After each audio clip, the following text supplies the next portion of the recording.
In this tutorial, we are going to go from this to this with the help of depth maps. I think it's a very powerful tool, and I think this can help you to create very beautiful exacting grades with using that tool. So let's get started. So I want to do this tutorial to show you the power of the depth map inside of DaVinci Resolve. I haven't seen a lot of people cover it other than to say, hey, this is a cool tool. Look what you could do with it, and then walk away. But they use it in a very specific niche way. But I want to show you how you can incorporate this into your basic grades, into your basic ideas of what you want to use it for, but also as in correction level, but also you can use it in a level of your color grading to create the looks that you want and be very specific. I think it's a very powerful tool. So it's only available, as far as I understand, in the studio. I believe it's only available in the studio version. So at least you know that. And I think based on what I'm going to show you now, I'm going to do a series of these tutorials on the depth map. I think based on that, you're going to start to see, hey, I can use it in a simple form, but I will also do the more advanced form as I go down the line, and I'll be using more like the key outs, combinations, and power windows, etc., etc. But this is just to get you primed for what I think you can use it for your daily driver is for color grading. All right, so let's get started. Okay, so just a quick little rundown. All these things here I have in tutorials and in my course that I'm right now building. Certain things I have already put online here on YouTube. The course has in things that are running like 20 to 25 minutes long. So I'm just going to run through here quickly what these things are, because my focus is on the depth map. So I'm not going to go over into too much of this. So let me just run this down. I use Neat Video to do the noise reduction on the footage to start with. Then I do the basics of, I balance the shot. Let me turn everything off. And then let me turn this on to get the noise reduction to start with. Let's turn that off. Turn this on. Yeah. So I did noise reduction. I did first the noise reduction, and then I balanced the shot. And then I did the exposure to where I wanted it to be. Then I added contrast. Get just a nice overall balance where I think it looks good. Then I do a little touch up for the saturation, as you can see here. And here you can see it adds saturation. Let me go forward a bit more. And so here you can see the saturation. You can see down in the wood and so forth. Then I use a mult. This is a technique. I have a tutorial on my site about that, where I use the mult. I set it, let me show you quickly. I set the composite mode to multiply. And what that does is that as you increase your exposure and your contrast, especially with exposure, it avoids you washing out your footage. It's a very nice little style, and I set it to 0.3. So you can try this out. It works whether you put it in parallel or in serial. Take a look at that tutorial on the site, and I go into details how and why, and I make the comparisons, and I show you the effect of it. Then I have my standard empty node, which I use as a sort of jump off to preparing for layer modes, or how you say, parallel nodes, mixers. So then it's easier to add stuff before the parallel node instead of having to rewire a bunch of extra connections. So if you have 10 of them, then you have to rewire 10 of them into there if you want to put something before a shot. So I do it like this. Then I have the two nodes that I'll be using today to show you the basics of using the depth map. And then I have an empty node, and then I have a film look. And I'm going to explain why that's on the end and why I don't have it turned on while I'm creating a color grade. So let's start. Let's start with exposure. Okay, the depth map. What the depth map does, as I'm going to show you in a moment, it creates a matte where it shows you the things from in the front to the back. Oh, let me turn on this unmix. I have a title on top of here, and to avoid that showing up in your grade, Resolve has this neat little thing where it just shows only the level that is selected, the layer, I would say. So yeah, so what it does, it creates this mat, and this mat says what is the closest to what's the furthest. What I want to do in this shot, let me turn this off for a moment. I want to darken back here, but I don't want to affect in the front. So what is white is the most affected. So what I'm going to do is I'm going to invert it. So now in the back is going to be the most affected, and here's the least affected. I am going to look at this here, adjust map level. So what I would want to do in this case, what you can do with the far, you can say what defined as far and what defined as close. Let me turn off the revert. So this is the normal way. The stuff back there, you can see the far limit. We're changing that. So then the far limit becomes closer by, and then naturally with the front, and then we have gamma saying where the middle of that should be. And what I do is I invert it because I'm trying to hit the back the most. So what we can do is we can say it's like this. So we end up with a bit of the exposure change happening gradually, more gradually, I should say. And let's do that now. I have it on quality faster. It's best to have it on faster when you're doing your adjustments and your tweaks, because this or effects plugin is very processor intensive. So have it on faster, and then once you finish, you put it on better for the final quality. So let's turn off the depth map preview. Only when you turn it off does it then become available for other nodes to be used via the alpha channel. So that's a little something to know. But take a look at the tutorial I have on my site that goes into detail on this matter. Okay, let's see here. So let's go and change the exposure. Let's bring down the exposure. I'm going to bring it down really a lot so you can really see the difference. So as you can see, most of the exposure change is happening back here because the depth map is having the effect. You see? Look at that big difference. I think this is creatively very important to have, so that you can target exactly where you want to affect.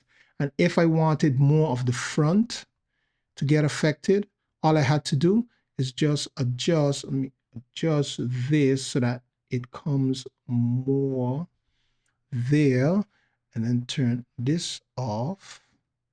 So you can see I can move the exposure in this way, you see? But I mostly want it to happen back there. So now we have this, and then we can change it like that. So now we have most of the exposure change happening in the back. Okay, that's one. Now let's look at saturation. How can we use this in our saturation? The same thing. So what you have to think, once this depth map is on that node,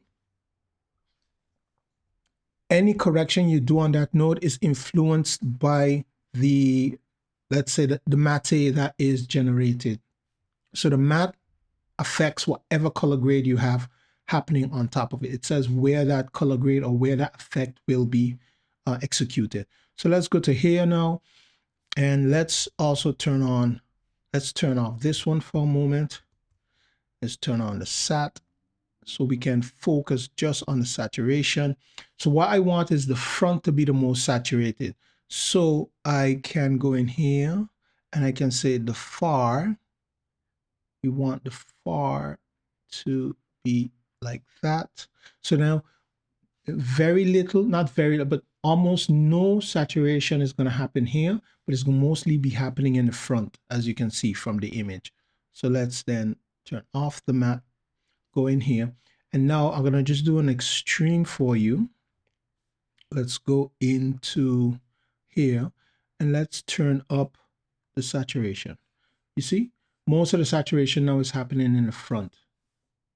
So this is a basic saturation, what we would do constantly and all the time. But here in this way, we get to tweak it in a more creative manner. Because quite often when something is close to you, you're going to see it more as saturated than the thing that's far away. It's just how the energy from that object reaches you. Now, in a short distance, that isn't so much the case. You won't really see it as strongly. But if you're color grading, you're creating a look. These are things that maybe you have a product shot that you want, that the product that is very close has a strong effect on your eye and keep you focused on that object, aka the product. So in that way, I think it also helps you to create that look you're looking for. Let's turn on the next one. So now we have this look. So if we turn off and turn on, let me turn this off so that this doesn't affect it. One moment. Film look. Yep. And this has a depth map. This is supposed to be, let's reset that for a moment. Okay, we're going to get to that in a moment. So we have now the look that we were trying to create. Let's see if we wanted the exposure to be a bit different. Let it stretch more to the back so it falls off more gradual. Let's see. Yeah, we have that look like that. So now we have this look, this bottom starting look. So here's the thing about this. At this point, what I notice, and this is just my style of grading, what I notice that people quite often just have the look already created and then they color grade under the look. The reason why I don't do it like that is that if I don't have a look turned on, I am not fighting the look while I'm trying to grade. So if I have a client that comes in and says, hey, I didn't like that look, I can easily, let's say, throw away that look and put another look here and then tweak the look to get to the place where I want to be. And then it would be on top of a very, let's say, like from here is the look.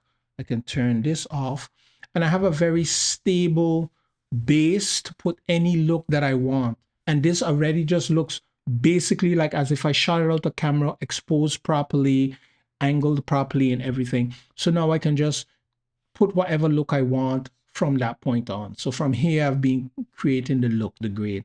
So let's turn this on, that on, come over here, just turn this on, and let's throw the film look creator on it on the end. So like that now, and here's where it really gets powerful. Here now we can create and do whatever we want with the look on top of what we already have. So it is still being applied on top of this entire look that we have here. We've decided to make this stand out a lot more. And then on top of that, we put a look on top of it, which then adds that extra layer. I think this gives you a lot more freedom of creative choices than to have the look already baked in and then under that trying to fight for it to look good. Because as client, as I said, come in and say, we don't like the look, you throw this away, all of a sudden you have something that doesn't standard look good. So I think it's better to do it that way. That's at least my point of view as a colorist. So I hope this gives you an idea of how to use depth maps to do your day-to-day color grading, not in advance or not, as you can see. Basically, we're using 3 nodes to create an entire look. This is already graded. Client might say, yep, that looks perfect. And they're off to the races from there. Now, I have taken a very short time to explain the depth map. I have tutorials on the site, and also in my course, I have longer versions going into real detail. And the course is DaVinci Resolve Explained Properly, because I feel that quite often when I look at tutorials, oftentimes they miss the key little things that in context has a hell of an effect on the tool that they're using. But it seems like it's more like, yeah, here's the tool, here's how I use it, etc. But I want to explain how the tool was meant to be used and what are all the gotchas in the tool. So that's why I take a lot more time in my tutorials. The tutorials just on the depth map is, I think, something like 24 minutes long.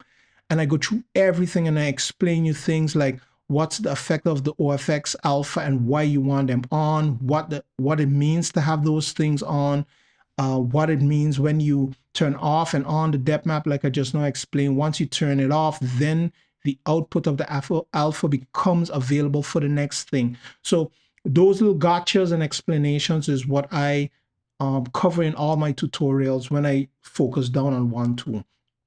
I hope you found this tutorial interesting. I hope this helps you to get more clarity and see the depth map as something you can use daily. And I hope you will follow this series on using depth map for color grading, and you can learn a lot more things. And as I go ahead, I'm going to continue making it more and more complicated, aka more advanced, not complicated so much as as I go ahead now with this series, I'll use more and more advanced tools to show you how you can even expand it even further using the key out to help you define things using power windows, etc., and how you to combine them to make very, very granular color grades. And I think those things are very applicable when it comes to you doing product shots, where you can really hone in on a very specific thing. So yeah, all I'm going to say is thank you for your time, and let's move on to the next tutorial. And all the information that you need or anything that I think is important to you based on this, I'll put in the description. So go in the description, you're going to find extra information. If you have questions, put in the comments. If there's something you still don't understand, let me know. And tell me if something you want me to cover in here for the color grading aspect of DaVinci Resolve. Because right now the course is now focused on the color grade tab, and I'll expand it out to the other tabs, but I'm really focusing in on the color grade tab first. So I'll see you in the next video.